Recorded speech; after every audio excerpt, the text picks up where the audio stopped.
Plusieurs personnes rêvent de connaître l'avenir. Elles croient que cela pourrait leur être utile de savoir à l'avance ce qui se produira dans leur vie personnelle, dans leur pays ou encore sur la scène mondiale.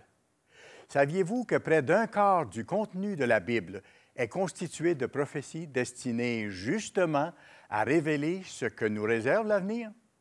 Malheureusement, on entend très peu parler des prophéties bibliques. Comment cela se fait-il? Elles ne sont pourtant pas imprécises et difficiles à comprendre, comme certains pourraient le croire.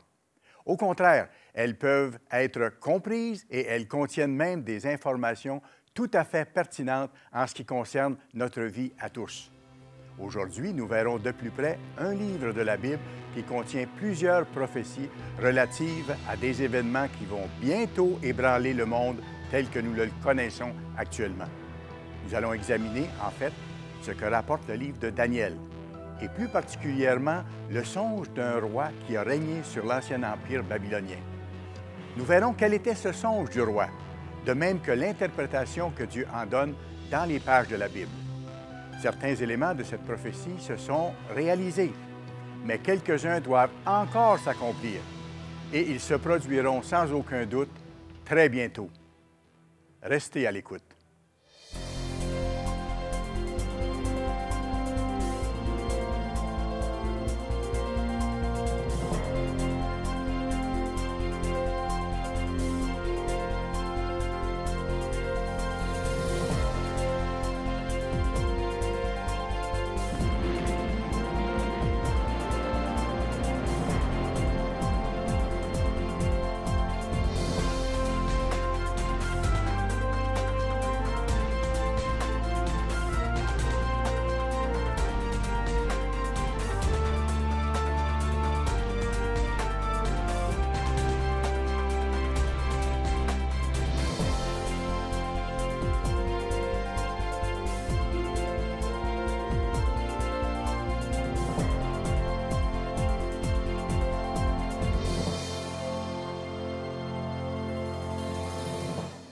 Salut à vous!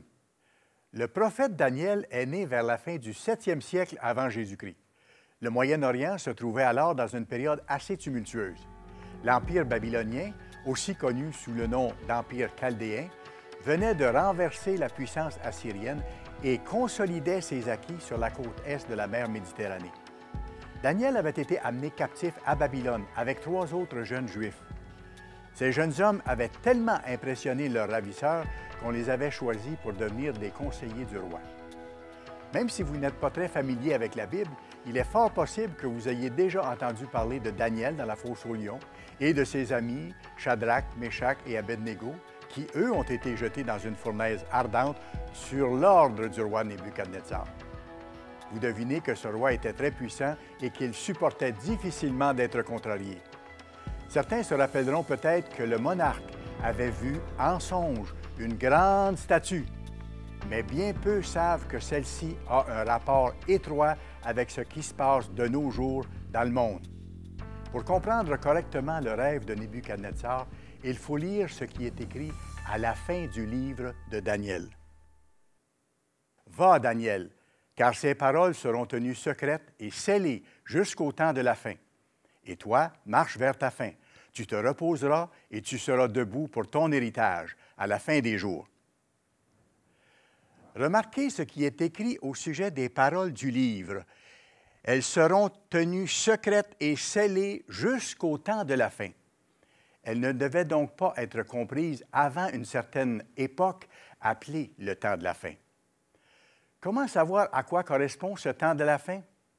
Poursuivons la lecture. « Et toi, Daniel, cache les paroles et scelle le livre jusqu'au temps de la fin. Plusieurs courront çà et là, et la connaissance sera augmentée. » L'histoire du monde montre clairement que durant plusieurs siècles, la connaissance n'a augmenté que très lentement. De temps à autre, des inventions voyaient le jour. Le papier, l'imprimerie, la poudre à canon, les engins à vapeur et autres. Avant le 20e siècle, les gens se déplaçaient surtout à pied, à dos d'animal ou par bateau au gré des vents. Mais en 1903, les frères Wright, pionniers américains de l'aviation, ont effectué le premier vol contrôlé d'un aéronef motorisé. C'était un modeste début, car l'engin a volé seulement 12 secondes et franchi moins de 37 mètres. Mais 66 ans plus tard, des hommes ont marché sur la Lune, alors que les gens ordinaires voyageaient régulièrement à bord d'avions commerciaux propulsés par des turboréacteurs. La connaissance humaine s'est accrue au fil du temps. Et récemment, le savoir a fait un bond spectaculaire. Entre autres avancées, Internet a rassemblé les gens et les idées comme jamais nos ancêtres n'auraient pu l'imaginer. La quantité d'informations devenues accessibles à tous par ce moyen de communication est absolument incroyable. Les paroles du prophète Daniel prennent alors tout leur sens. Scelle le livre jusqu'au temps de la fin. Plusieurs courront çà et là, et la connaissance sera augmentée. Sir Isaac Newton est considéré par plusieurs comme le plus grand de tous les hommes de science, mais peu de gens savent qu'il était aussi un homme de foi. Il croyait ce qui est écrit dans la Bible. Arthur B. Robinson a rédigé la préface de la réédition du travail de Newton. Voyons ce qu'il écrit au sujet de cet homme.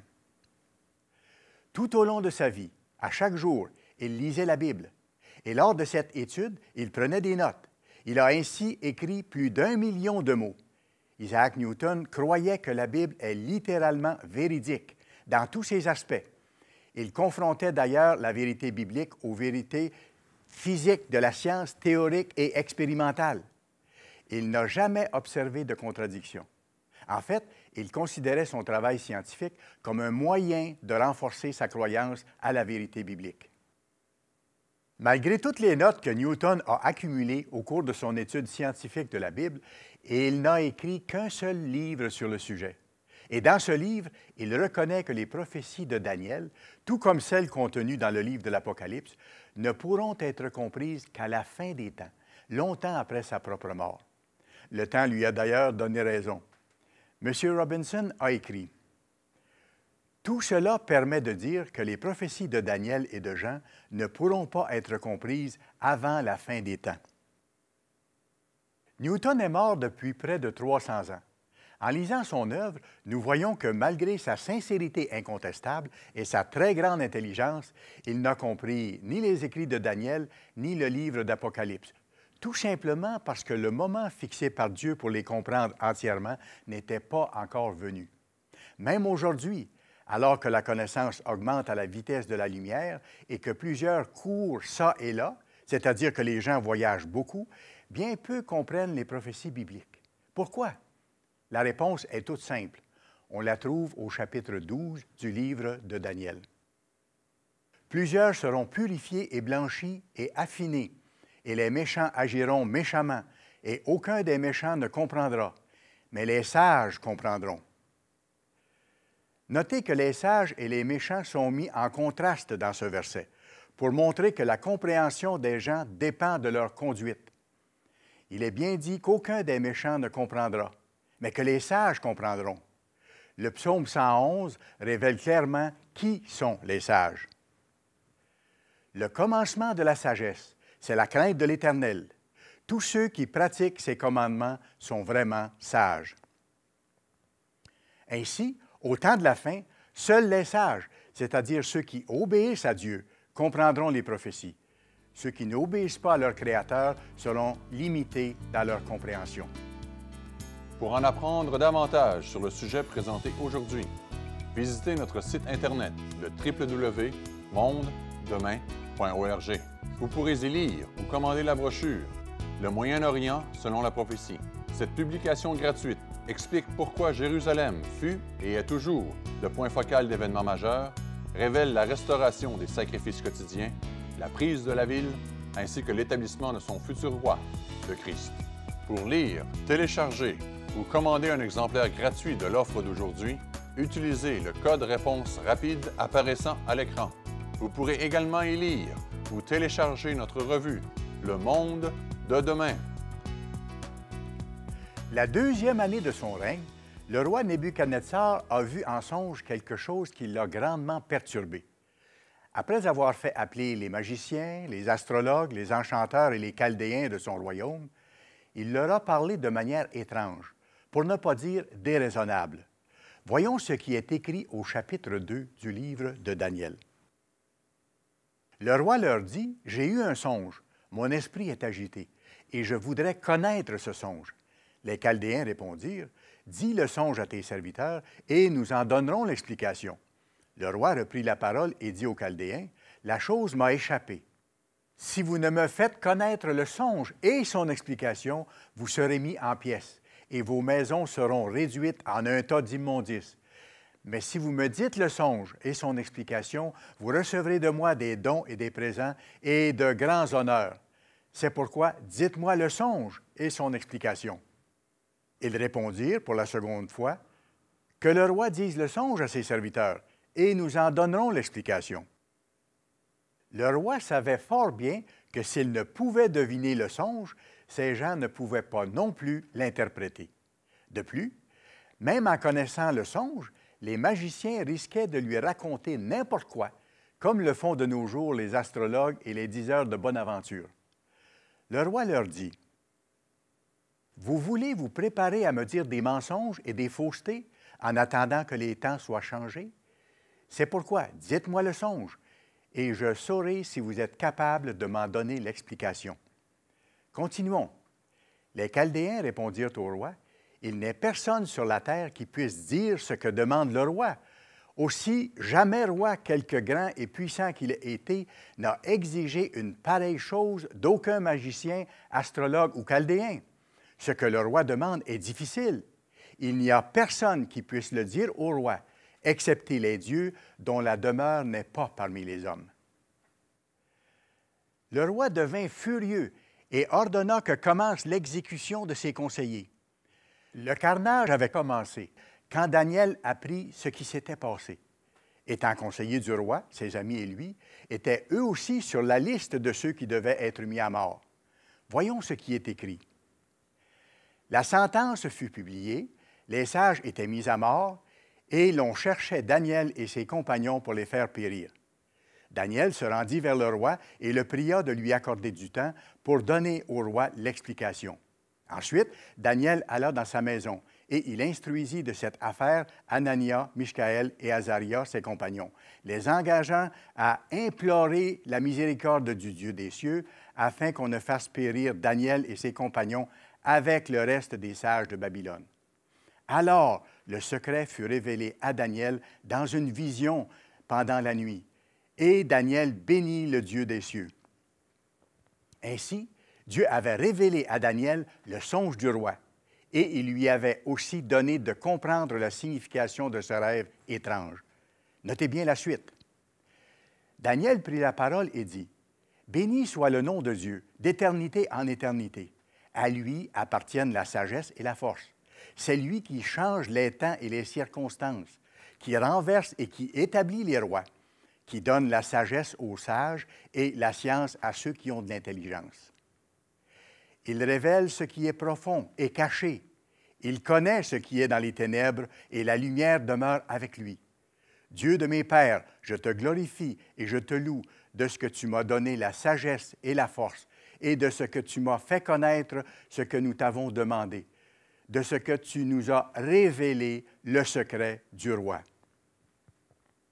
Notez qu'il y a dans cette déclaration un élément très important pour nous. Il n'appartient pas aux hommes de mettre en poste les rois et les dirigeants du monde. Cette prérogative appartient à Dieu. C'est lui qui change les temps et les circonstances, qui renverse et qui établit les rois. L'apôtre Paul a d'ailleurs recommandé aux chrétiens de respecter leurs dirigeants et de prier pour ceux qui ont des postes d'autorité. J'exhorte donc, avant toute chose, à faire des prières, des supplications, des requêtes, des actions de grâce pour tous les hommes, pour les rois et pour tous ceux qui sont élevés en dignité, afin que nous menions une vie paisible et tranquille en toute piété et honnêteté. Que toute personne soit soumise aux autorités supérieures, car il n'y a point d'autorité qui ne vienne de Dieu, et les autorités qui existent ont été instituées de Dieu.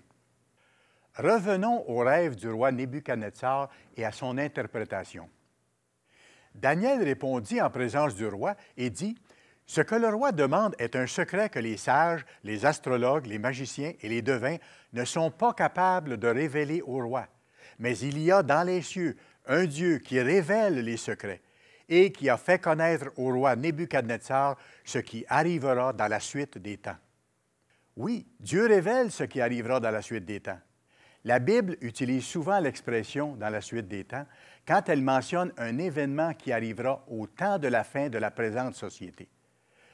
L'accomplissement des événements révélés dans le songe du roi s'échelonne sur une période qui a commencé au temps de Nebuchadnezzar et qui se terminera à la fin des temps. Voici ce que le roi a vu. Ô roi, tu regardais une grande statue. La tête de cette statue était d'or pur.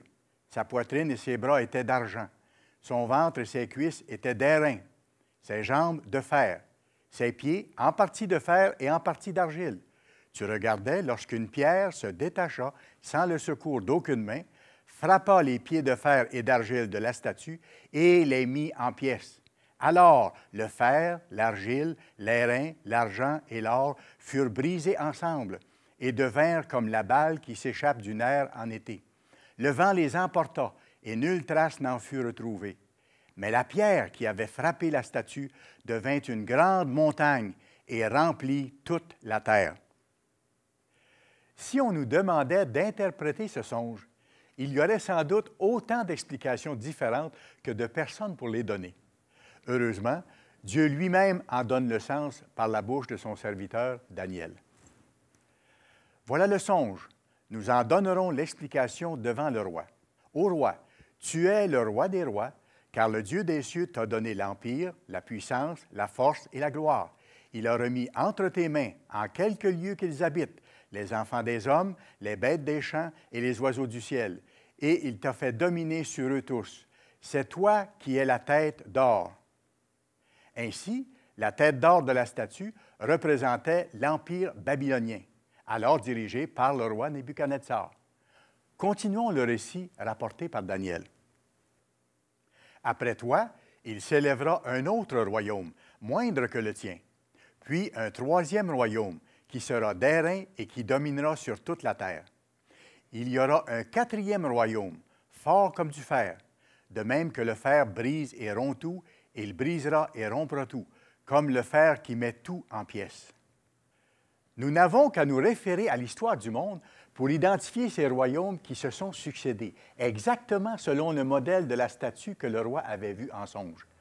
L'Empire babylonien, la tête d'or, a été conquis par les Mèdes et les Perses en 539 avant Jésus-Christ, donnant ainsi naissance à l'Empire médo-perse, la poitrine et les bras d'argent. Ce dernier, suite aux conquêtes d'Alexandre le Grand, a fait place à l'Empire gréco-macédonien, le ventre et les cuisses d'airain, qui a ensuite été remplacé par l'Empire romain, les jambes de fer et les pieds en partie de fer et en partie d'argile. Remarquez que l'Empire romain a quelque chose de particulier par rapport aux autres. Le prophète a écrit « Et comme tu as vu les pieds et les orteils en partie d'argile de potier et en partie de fer, ce royaume sera divisé. Mais il y aura en lui quelque chose de la force du fer, parce que tu as vu le fer mêlé avec l'argile. Et comme les doigts des pieds étaient en partie de fer et en partie d'argile, ce royaume sera en partie fort et en partie fragile. Tu as vu le fer mêlé avec l'argile parce qu'ils se mêleront par des alliances humaines. Mais ils ne seront point unis l'un à l'autre, de même que le fer ne s'allie point avec l'argile. Il est important d'ajouter que depuis son apparition, ce dernier empire n'a jamais complètement disparu. Il devait connaître une série de résurgences qui n'ont d'ailleurs pas encore fini de s'accomplir. L'Empire romain doit réapparaître bientôt pour une dernière fois. Pour en apprendre davantage sur le sujet présenté aujourd'hui, visitez notre site Internet, le www.mondedemain.org. Vous pourrez y lire ou commander la brochure « Le Moyen-Orient selon la prophétie ». Cette publication gratuite révèle la restauration des sacrifices quotidiens, la prise de la ville, ainsi que l'établissement de son futur roi, le Christ. Notre site Internet www.mondedemain.org vous offre également des articles révélant les principes divins qui mènent à une vie abondante et heureuse, en plus de fournir une perspective unique sur les événements mondiaux, actuels et futurs. Pour lire, télécharger ou commander un exemplaire gratuit de l'offre d'aujourd'hui, utilisez le code réponse rapide apparaissant à l'écran. Vous pourrez également y lire ou télécharger notre revue Le Monde de demain. Les prophéties de l'Ancien Testament avaient prédit la venue d'un Messie et les Juifs l'attendaient. Ils s'attendaient à ce que ce dernier accomplisse alors tout ce qui avait été écrit à son sujet par les prophètes. Ils n'avaient pas compris que le Christ devait venir 2 fois. Une première fois d'abord afin d'être sacrifié pour payer l'amende encourue par les péchés commis par les êtres humains. Le prophète Ésaïe l'avait bien annoncé près de 750 ans auparavant. Cependant, ce sont nos souffrances qu'il a portées. C'est de nos douleurs qu'il s'est chargé. Il était blessé pour nos péchés, brisé pour nos iniquités. Et c'est par ce meurtrissure que nous sommes guéris. L'Éternel a fait retomber sur lui l'iniquité de nous tous. Il était retranché de la terre des vivants et frappé pour les péchés de mon peuple. Il a plu à l'Éternel de le briser par la souffrance. Par sa connaissance, mon serviteur juste justifiera beaucoup d'hommes, et il se chargera de leurs iniquités, parce qu'il s'est livré lui-même à la mort, et qu'il a été mis au nombre des malfaiteurs, parce qu'il a porté les péchés de beaucoup d'hommes, et qu'il a intercédé pour les coupables. C'est exactement ce qu'il a fait lors de sa première venue.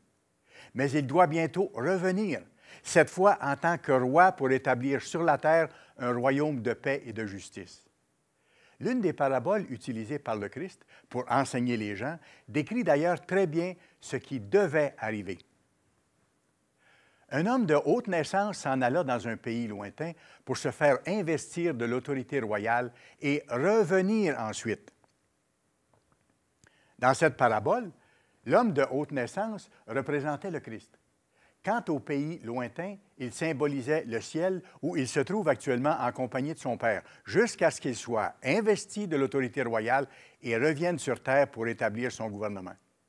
Il existe un lien direct entre cette parabole et la suite des événements relatés dans l'interprétation du songe de Nebuchadnezzar. Dans le temps de ces rois, le Dieu des cieux suscitera un royaume qui ne sera jamais détruit et qui ne passera point sous la domination d'un autre peuple.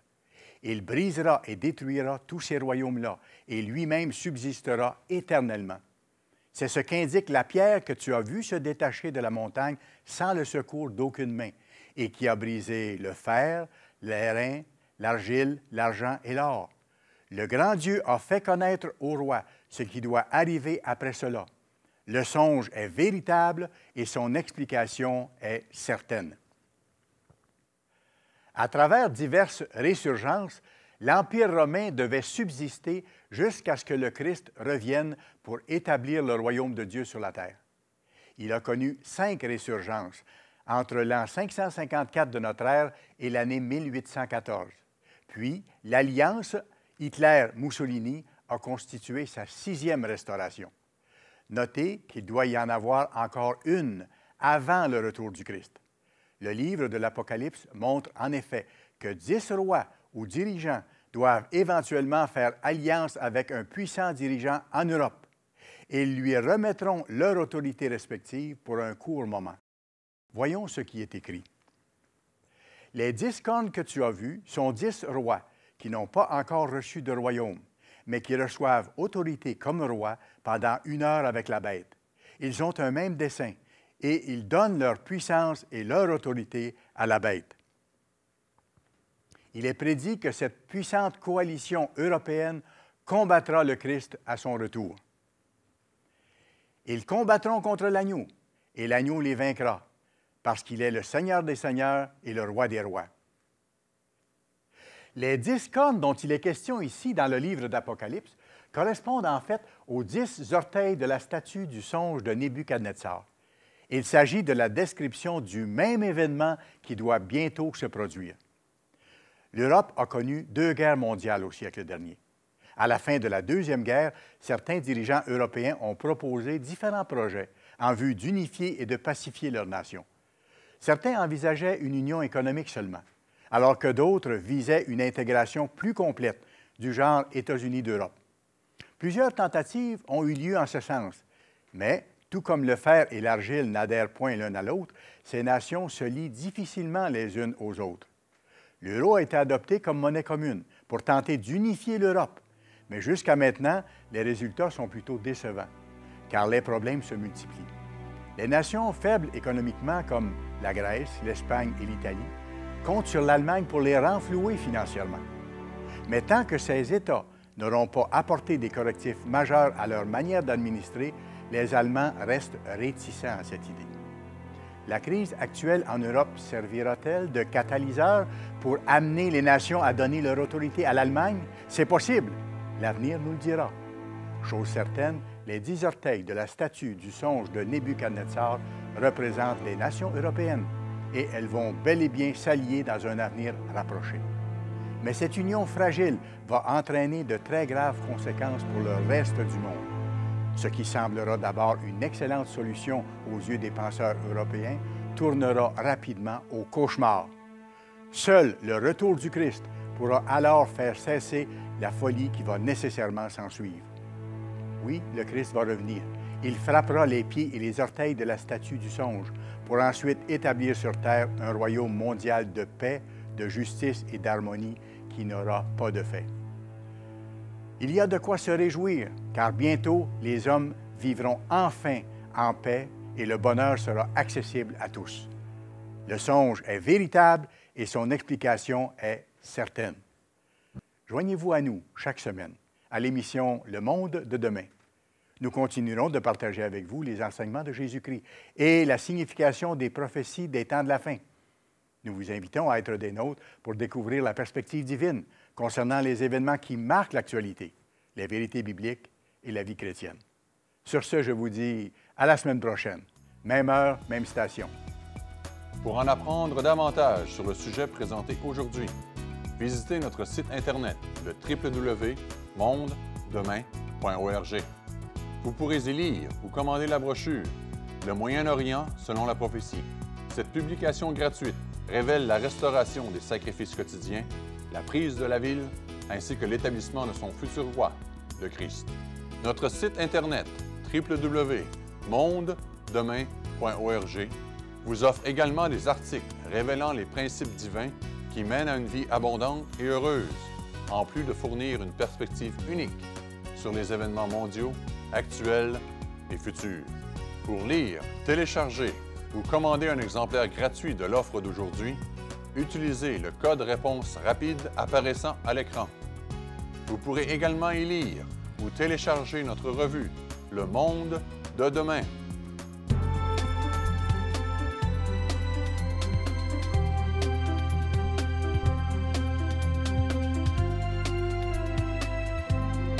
Cette émission est produite par l'Église du Dieu vivant.